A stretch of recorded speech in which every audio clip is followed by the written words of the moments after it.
Most human thought does not appear in language. It occurs as pressure, hesitation, distortion, or absence. Long before words are selected or withheld, something internal has already taken shape.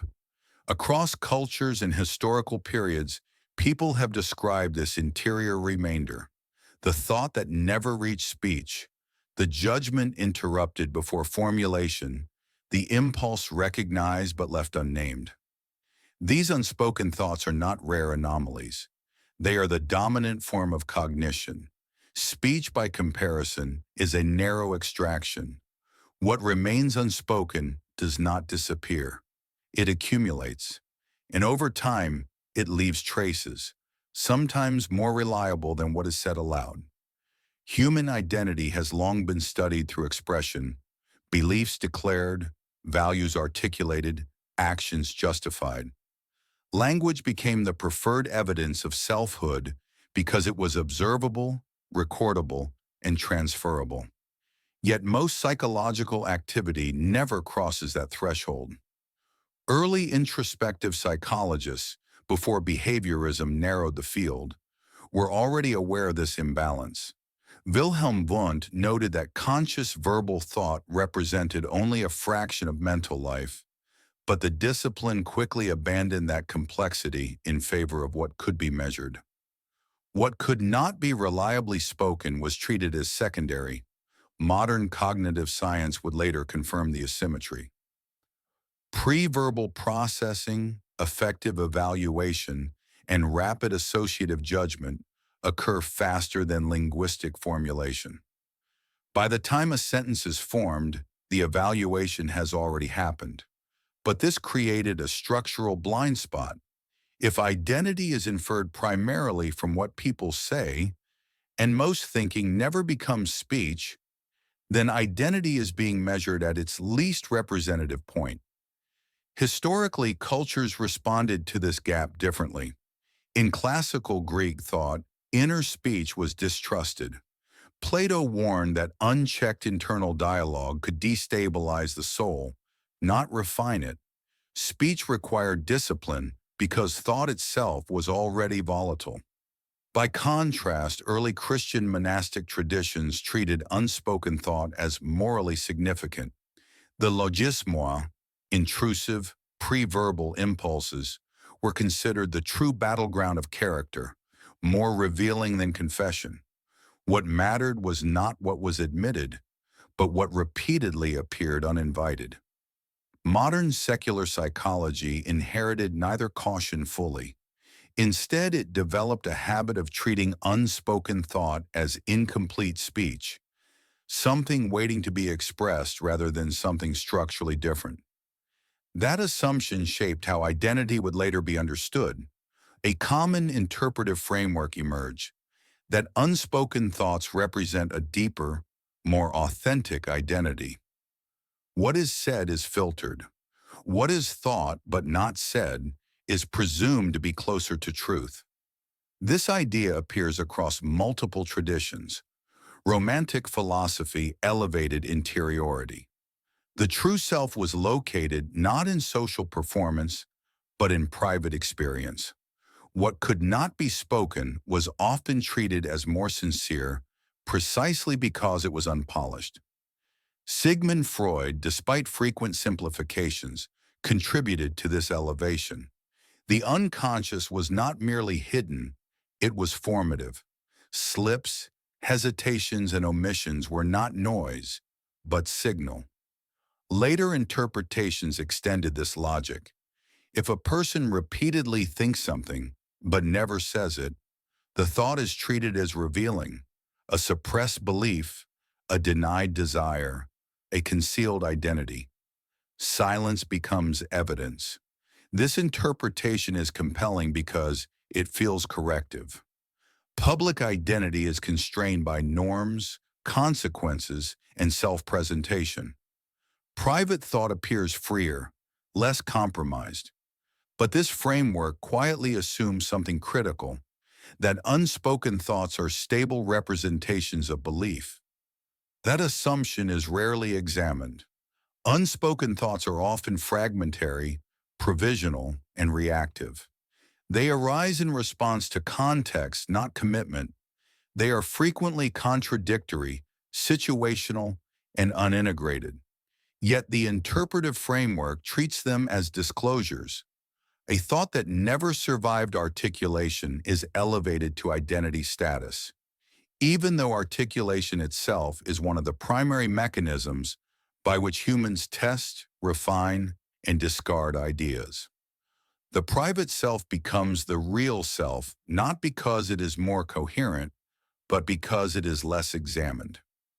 This framework clarified something important. It revealed that identity is not limited to public declaration, that people can act in ways that contradict their stated beliefs without deliberate deception. That internal conflict is not an anomaly, but a structural feature of cognition.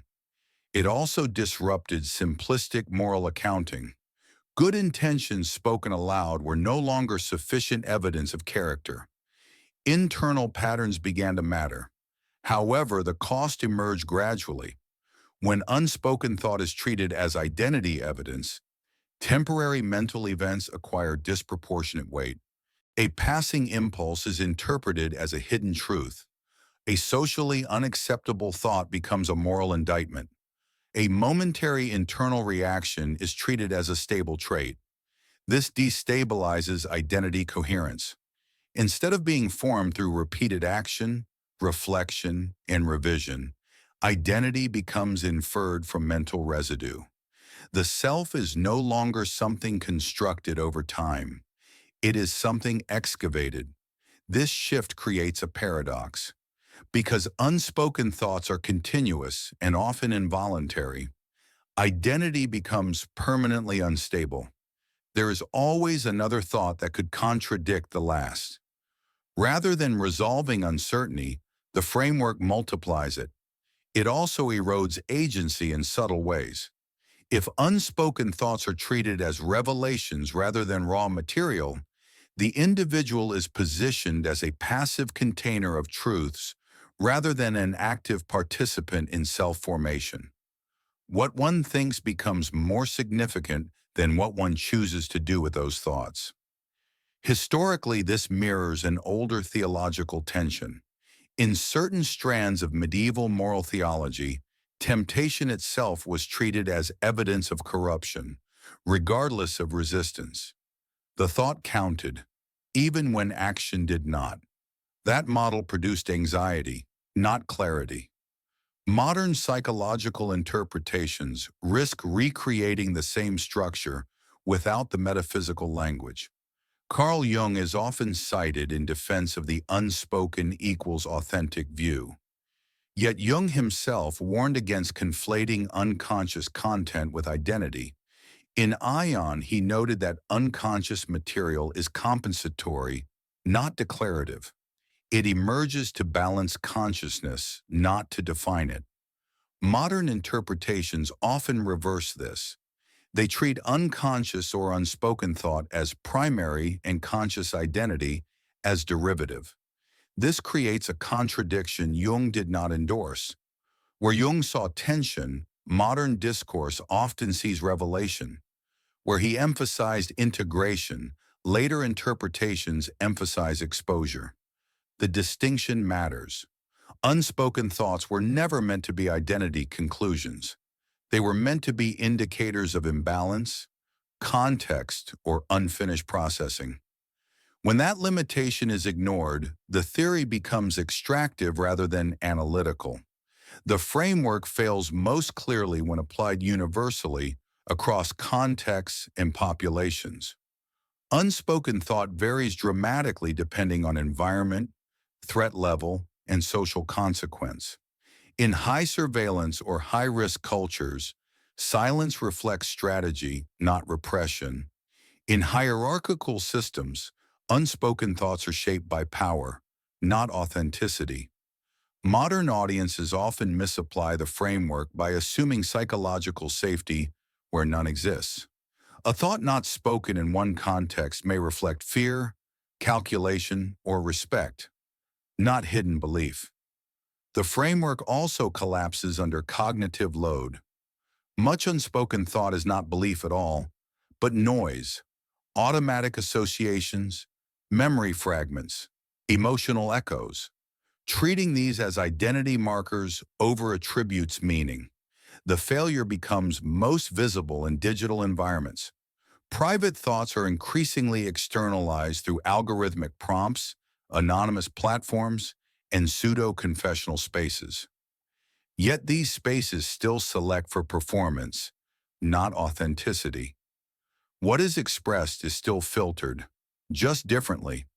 The assumption that reduced consequence equals increased truth does not hold. The final failure is temporal. Identity is not static, but unspoken thoughts are often treated as timeless disclosures. A thought generated under one condition is carried forward as evidence long after the condition has changed. Context dissolves. The thought remains. The framework cannot account for this drift without abandoning its central claim. If identity is inferred from what remains unspoken, and unspoken thought is continuous, unstable, and context-bound, then identity itself becomes perpetually provisional. The self is never declared, only suspected. What was meant to reveal depth instead introduces endless ambiguity. Not because something is being hidden, but because silence was never designed to carry that weight. Some things remain unspoken not because they are true, but because they were never meant to last long enough to matter. And the cost of forgetting that distinction is still unfolding.